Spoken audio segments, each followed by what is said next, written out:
ವಂದನೆಗಳು. 32ನೇ ಅಧ್ಯಾಯ ಓದಿದ್ದೀರಾ? 32ನೇ ಅಧ್ಯಾಯದಲ್ಲಿ ಏನಾಗುತ್ತೆ ಮಕ್ಕಳೇ, ಹೇಳ್ತೀರಾ? What is the event in chapter 32? ದೊಡ್ಡ ಫ್ಯಾಮಿಲಿ, 2 ಫ್ಯಾಮಿಲಿ ಸಿಸ್ಟರ್, ಅಣ್ಣ ತಮ್ಮಂದಿರು. ತುಂಬಾ ವೆರಿ ಒಳ್ಳೇದಮ್ಮ. ಗುಡ್. ಒಂದೇ ಒಂದು ಹೇಳ್ತೀನಿ ನಿಮ್ಮ ಹತ್ರ. ನಾವಿಬ್ರು ಅಕ್ಕ ತಂಗಿ. ಮಕ್ಕಳನ್ನ ಸ್ವಲ್ಪ ಓದಿಸಿ. ಮಕ್ಕಳು ಓದ್ಬೇಕು. ಈ ವಯಸ್ಸಲ್ಲಿ ಓದಿಲ್ಲ ಅಂದ್ರೆ ಅವ್ರ ಲೈಫ್ ಓದಲ್ಲ. ಸೊ ಮಕ್ಕಳನ್ನ ಸ್ವಲ್ಪ ಓದಿಸಿ, ಓಕೆನಾ? ನಿಧಾನಕ್ಕೆ ಓದ್ತಾರೆ ಅಂತ ಕೊಡ್ಲಿಲ್ಲ ಬ್ರದರ್. ಪರವಾಗಿಲ್ಲ ಪರವಾಗಿಲ್ಲ. ದೊಡ್ಡವ್ರಿಗೆ ಎಲ್ರು ಚೆನ್ನಾಗಿ ಗೊತ್ತು ಓದಕ್ಕೆ. ಮಕ್ಕಳಿಗೆ ಮಾತ್ರ ಮೈನು. ಅವ್ರು ಅಟ್ಲೀಸ್ಟ್ ಒಂದೊಂದು ಲೈನ್ ಒಂದೊಂದು ವಾಕ್ಯ ಓದಿದ್ರು ಸಾಕು. ನಮ್ಗೆ ವಚನ ಬಾಡಿದ್ರು ಸಾಕು. ಪ್ಲೀಸ್ ನೆಕ್ಸ್ಟ್ ಟೈಮ್ ಇಂದ ಅವ್ರನ್ನು ಪ್ರೋತ್ಸಾಹಿಸಿ, ಅವ್ರನ್ನು ಬೆಳೆಸಿ ಪ್ಲೀಸ್. ಖಂಡಿತ. Thank you. Okay, children, tell me what is the chapter 32? Genesis chapter 32. Open the Bible. If you have English. Chapter 32 is ready for Jacob will meet his elder brother. Yes. ಯೆಹೋವ ಅಣ್ಣ ಏಸಾವನನ್ನ ಭೇಟಿ ಮಾಡ್ಬೇಕು. ಅವ್ರು ಎಲ್ಲಿ ಮೇಲೆ ಯುದ್ಧಕ್ಕೆ ಬರ್ತಾರೋ ಅನ್ನೋ ಒಂದು ಭಯ ಇತ್ತು ಅವರಲ್ಲಿ. ಸೊ ಅವ್ರಿಗೆ ಬೇಕಾದಷ್ಟು ಗಿಫ್ಟ್ ಗಳೆಲ್ಲ, ಅಂದ್ರೆ ಈ ಕುರಿ ಕತ್ತೆ ಅವೆಲ್ಲಾನು ಸಿದ್ಧ ಮಾಡ್ಕೊಂಡು ಫಸ್ಟ್ ಅವ್ರನ್ನೆಲ್ಲ ಬಿಟ್ಟು, ಆಗ ಅಣ್ಣನ ಕೋಪ ತಣ್ಣಗಾಗುತ್ತೆ ಅಂತ ಅವ್ನ ಅನ್ಕೊಂಡು ಕೊನೆಯಲ್ಲಿ ಹಿಂದೆ ಬರುವಾಗ ಅವ್ರು ಏನು ಮೇಲೆ ಎರಗ್ತಾರೋ ಅನ್ನೋ ಒಂದು ಭಯದಲ್ಲಿದ್ರು. ಆದ್ರೆ ಏಸಾವನು ಪ್ರೀತಿಯಿಂದ ತನ್ನ ತಮ್ಮನನ್ನ ತಬ್ಬಿಕೊಳ್ತಾರೆ. ಬ್ಯೂಟಿಫುಲ್. ನನ್ಗೇನ ಕನ್ನಡ ಬರಲ್ಲ ಅಂದ್ರೆ ನಿಮ್ಮನ್ನ ಕಾಂಟ್ಯಾಕ್ಟ್ ಮಾಡ್ತೀನಿ. ಎಷ್ಟು ಚೆನ್ನಾಗಿ ಸ್ಟೋರಿ ಹೇಳಿದ್ರಿ, ತುಂಬಾ ಚೆನ್ನಾಗಿ ಹೇಳಿದ್ರಿ. Thank you. ಇನ್ನೊಂದು ಮುಖ್ಯವಾದ ಕತೆ ಕೂಡ ಅಧ್ಯಾಯದಲ್ಲಿದೆ.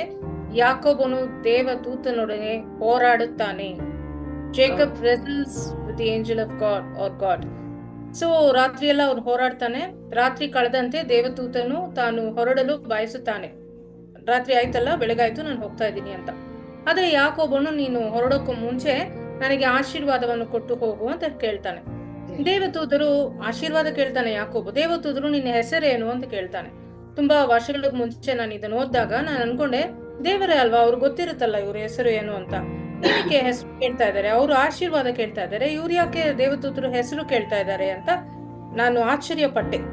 ಆದ್ರೆ ನಾವು ಯಾಕೋಬನ ಕಥೆಯನ್ನ ಫಸ್ಟಿಂದ ಓದಿದ್ರೆ, ಇಡೀ ಕಥೆಯನ್ನ ಓದಿದಾಗ ಒಮ್ಮೆ ನಾವು ನೋಡುವ ಮೊದಲು ಬೇರೊಬ್ರು ಕೂಡ ಅವರ ಹೆಸರನ್ನು ಕೇಳ್ತಾರೆ. ಇನ್ನೊಂದು ಅಧ್ಯಾಯದಲ್ಲಿ, 27ನೇ ಅಧ್ಯಾಯದಲ್ಲಿ, ಯಾಕೋಬನು ಆಶೀರ್ವಾದಕ್ಕಾಗಿ ಅವರ ತಂದೆ ಹತ್ರ ಹೋಗಿದ್ದಾಗ ಅವ್ರ ತಂದೆ ನಿನ್ನ ಹೆಸರೇನು ಮಗ ಅಂತ ಕೇಳ್ತಾರೆ. ಯಾಕೋಬಿಗೆ 2 ಮಕ್ಕಳಲ್ವಾ, ಸೊ ಯಾವ ಮಗ ಬಂದಿದ್ದಾರೆ ಅಂತ ನಿನ್ನ ಹೆಸರು ಏನು ಅಂತ ಕೇಳ್ತಾರೆ. ಆ ಸಮಯದಲ್ಲಿ 27ನೇ ಅಧ್ಯಾಯದಲ್ಲಿ ಯಾಕೋಬನು ತನ್ನ ಸಹೋದರನ ಆಶೀರ್ವಾದನ ಪಡ್ಕೊಳ್ಳಲು ಸುಳ್ಳು ಹೇಳ್ತಾನೆ. ತನ್ನ ಹೆಸರು ಇಸಾಬ್ ಅಂತ ಹೇಳಿ ಆ ಆಶೀರ್ವಾದವನ್ನ ಪಡ್ಕೋತಾನೆ. ಅದಕ್ಕೆ ದೇವದೂತರು ಇವಾಗ ಇವನು ಏನ್ ಹೇಳ್ತಾನೆ ಅಂತ ಕನ್ಫರ್ಮೇಶನ್ಗೆ ನಿನ್ನ ಹೆಸರು ಏನು ಅಂತ ದೇವರು ಕೇಳ್ತಾರೆ. ಆದ್ರೆ ಈ ಸತಿ ಯಾಕೋಬನು ಸುಳ್ಳು ಹೇಳಲ್ಲ. ತನ್ನ ಹೆಸರು ಯಾಕೋಬ್ ಅಂತ ಹೇಳ್ತಾನೆ. ಸೊ ಹಾಗಾಗಿ ಅವನು ಹೃದಯದಿಂದ ತಾನು ಮಾಡಿದ ತಪ್ಪನ್ನೆಲ್ಲ ಒಪ್ಕೊಂಡು ರಿಪೆಂಟ್ ಮಾಡಿ, ಅವನು ಗೊತ್ತಾಗಿರುತ್ತೆ ಎಷ್ಟು ವರ್ಷ ಕಾಲ ಎಷ್ಟೆಲ್ಲ ಕಷ್ಟಪಟ್ಟು ಅವನು ರಿಟರ್ನ್ ಬಂದಿದ್ದಾನಲ್ಲ, ಅವನಿಗೆ ಅರ್ಥ ಆಯ್ತು ದೇವರು ಅವನ ಜೊತೆ ಇದ್ರೂನು ಅವನು ಕಂಪ್ಲೀಟ್ ನಂಬಿಕೆ ದೇವರ ಮೇಲೆ ಇಟ್ಟಿಲ್ಲ. ಆಗಾಗ ಅವನೇ ಡಿಸಿಷನ್ ತಗೊಂಡು ಅವನೇ ಎಲ್ಲ ಮೆಸ್ಸುಗಳನ್ನು ಕ್ರಿಯೇಟ್ ಮಾಡ್ತಾ ಇದ್ದ. ಜಸ್ಟ್ ಲೈಕ್ ಆವಾಗ ಅವ್ನು ಸುಳ್ಳು ಹೇಳಿ ಆಶೀರ್ವಾದವನ್ನ ತಗೊಂಡು ಊರನ್ನು ಬಿಟ್ಟು ಎಲ್ಲೋ ಹೋಗಿ ಅಷ್ಟು ವರ್ಷ ಕಾಲ ಅವನು ಕಷ್ಟಪಡ್ಬೇಕಾಯ್ತು. ಸೊ ಅದನ್ನೆಲ್ಲ ಅವನು ಮನಸ್ಸಿಂದ ತಿದ್ದಿ ತನ್ನ ಗುರುತನ್ನು ಫಸ್ಟೇ ಅವ್ನು ಸುಳ್ಳು ಹೇಳಿರ್ತಾನೆ. ಹಿ ಲೈಸ್ ಆನ್ ಹಿಸ್ ಐಡೆಂಟಿಟಿ. ಈಗ ನನ್ನ ಹೆಸರು ಅನಿತಾ ಅಂತ ಹೇಳ್ಬೇಕು, ನಾನು ಬೇರೆ ಹೆಸರು ಹೇಳಿದ್ರೆ ನನ್ನ ಐಡೆಂಟಿಟಿ ತಪ್ಪು ಹೋಗುತ್ತಲ್ಲ.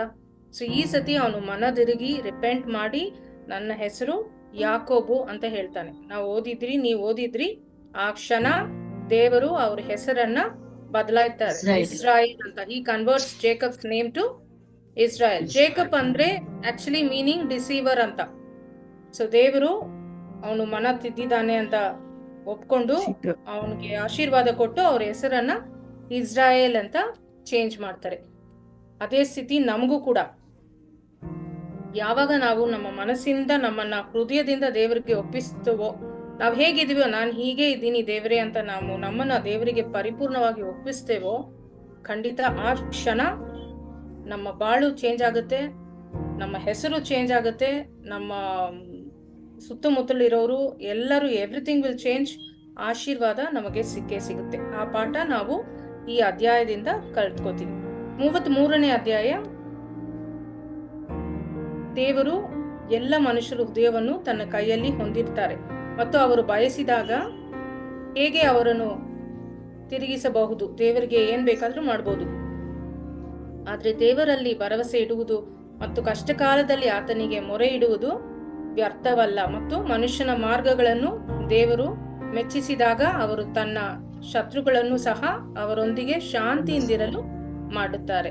ಹೀಗೆ ನೀವೇ ಹೇಳಿದ್ರಿ, ಯಾಕೋಬನು ಮತ್ತು ಏಸಾವು ಫ್ರೆಂಡ್ಸ್ ಆಗ್ತಾರೆ, ಸಹೋದರರೆಂದು ಸ್ವೀಕರಿಸುತ್ತಾರೆ ಮತ್ತು ಅವರ ನಡುವೆ ಹೆಚ್ಚಿನ ಕೋಮಲತೆ ಹಾದು ಹೋಗುತ್ತದೆ. ಯಾಕೋಬನು ಭಯ ಪಟ್ಕೊಂಡು ಬರ್ತಾನೆ, ಆದ್ರೆ ಇಬ್ರು ಏನು ಜಗಳ ಆಗಲ್ಲ, ಫ್ರೆಂಡ್ಸ್ ಆಗಿ ಸಮಾಧಾನದಿಂದ ಇರ್ತಾರೆ. ಸೊ ಅದು ದೇವರಿಂದ ಆಗಿದ್ದು. ಸೊ ಈ ಪಾಠ ನಮ್ಗೆ ಈ ಅಧ್ಯಾಯದಿಂದ ಸಿಗುತ್ತೆ. ಓಕೆ ಮಕ್ಳೇ, 2 ಕ್ವೆಶ್ಚನ್ ನಿಮ್ಗೆ, ಓಕೆನಾ? ಈ ಕುಟುಂಬ ಮಕ್ಕಳು ಆನ್ಸರ್ ಮಾಡ್ಬೇಕು, ಬೇರೆ ಕುಟುಂಬ ಆನ್ಸರ್ ಮಾಡಬೇಡಿ. ಇವ್ರಿಗೆ ಗೊತ್ತಿಲ್ಲ ಅಂದ್ರೆ ಆಮೇಲೆ ಬೇರೆ ಆನ್ಸರ್ ಮಾಡಿ. ಸೊ ಇಂಗ್ಲಿಷಲ್ಲಿ ಕೇಳ್ತೀನಿ. What was the reason Jacob gave for giving a present to Esau? ಏಸಾವಿಗೆ ಕಾಣಿಕೆಯನ್ನು ಕೊಡಲು ಯಾಕೋಬನು ಕೊಟ್ಟದಕ್ಕೆ ಕಾರಣವೇನು? ಏನಕ್ಕೆ ಕಾಣಿಕೆ ತಗೊಂಡ್ ಬಂದ? ಮಕ್ಳೇ ಹೇಳಿ. 1 2 3 4. ನಿಮ್ಮ ಅಮ್ಮ ಆಲ್ರೆಡಿ ಸ್ಟೋರಿ ಹೇಳ್ಬಿಟ್ರು. ಅವನ್ ಕೋಪನ ಕಮ್ಮಿ ಮಾಡಕ್ಕೆ, ಅವ್ರ ಅಣ್ಣನ್ ಕೋಪನ ಕಮ್ಮಿ ಮಾಡೋದು. Yes, to seek his favour, ಅವನ ಅನುಗ್ರಹವನ್ನು ಪಡೆಯಲು. ಜೆನೆಸಿಸ್ 32:5. ಅವನ ಕೋಪನ ಕಮ್ಮಿ ಮಾಡಕ್ಕೆ, ಅವನ ಅನುಗ್ರಹ ಪಡೆಯಲು ಹುಡುಗರು ಎಲ್ಲ ತಗೊಂಡ್ ಬರ್ತಾನೆ. Okay. How many times did Jacob bow himself to the ground as he approached Esau? ಯಾಕೋಬನು ಏಸಾವನ್ನು ಸಮೀಪಿಸಿದ್ದಾಗ ಎಷ್ಟು ಬಾರಿ ನೆಲಕ್ಕೆ ಬಾಗಿ ನಮಸ್ಕರಿಸಿದ? 7 times. ವಾವ್, ನಿನ್ನ ಹೆಸರು ಏನು? 7 times. ಕರೆಕ್ಟ್. ಅಷ್ಟು ಅಟೆಂಟಿವ್ ಆಗಿ ಕೇಳಿಸ್ಕೊಂಡಿದ್ದೀರಾ. ಕರೆಕ್ಟ್. ನೀವೇ ನನ್ನ ಪ್ರಶ್ನೆ ಕೇಳಿ. ಆಯ್ತು, ಪ್ರಶ್ನೆ ಇಲ್ಲ. Very nice. ನಿನ್ನ ಹೆಸರು ಏನ್ ಪುಟ್ಟ? ಜೋರು. Ansi. ಆನ್ಸಿ. ಇಬ್ರು ನಿಮ್ಮ ತಮ್ಮ ಹೆಸರು? Samuel. Samuel. Okay, Samuel the great prophet. Very good. ತಕ್ಷಣ ಹೇಳಿದೀರಾ. ಚಾಕ್ಲೇಟ್ ಇಲ್ಲ ನನ್ನ ಹತ್ರ ಕೊಡೋಕೆ, but God's blessings be with you. Last question. ಯಾಕೋಬನಿಗೆ 12 ಗಂಡು ಮಕ್ಕಳು ಇದ್ರಲ್ವಾ? ಕರೆಕ್ಟ್ ಅಲ್ವಾ? 12 11 12 11 12 ಹೆಣ್ಣು ಮಗು ಇತ್ತಾ ಯಾಕೋಬಿಗೆ? ಹೆಣ್ಣು ಮಗು ಇದ್ರು. ಎಸ್, ಒಂದು ಹೆಣ್ಣು ಮಗು. ಅವರ ಹೆಸರು Ina. ಈನಾ. Very good. Thank you so much. God bless. ಇನ್ನೊಂದು ಅಧ್ಯಾಯ ನಾಳೆ ನೋಡೋಣ. God bless. Take care. ವಂದನೆಗಳು. Beautiful family. Thanks to all the families. Good night. Bye. Praise. Bye.